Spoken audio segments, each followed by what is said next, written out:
Now, motorists were the latest to be targeted by climate change protesters. Yes, this morning during rush hour, a splinter group of Extinction Rebellion, calling themselves Insulate Britain, blocked 5 parts of the M25, causing significant tailbacks. More than 90 of them have been arrested. Joining me now is Liam Norton, spokesman for Insulate Britain. Well, Liam, good evening. Are you proud of the fact that today you inconvenience people and hurt people's businesses?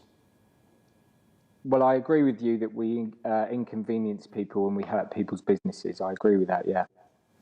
Right. So are you proud of doing that? And do you actually think this helps your cause?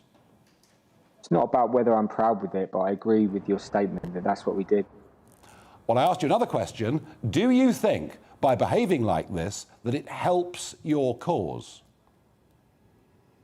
Well, it got me on GB News speaking to you. Oh, I see. So it's all. I think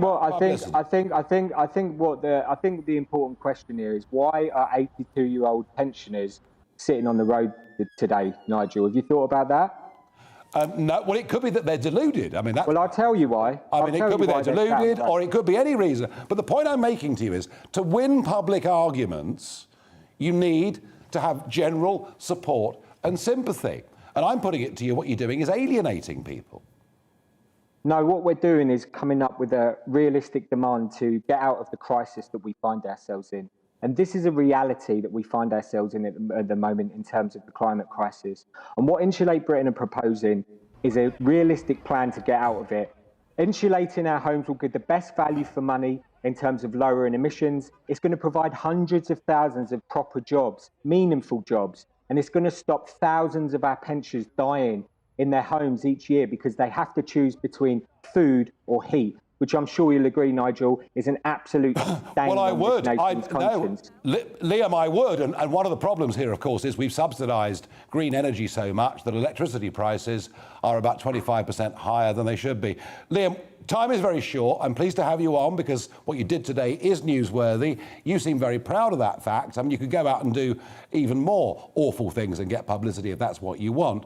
How long will this campaign go on for? I'll tell you what's awful, Nigel, is the fact that people were drowning to death in tube trains in New York. Old age pensioners in Germany last week were drowning to death.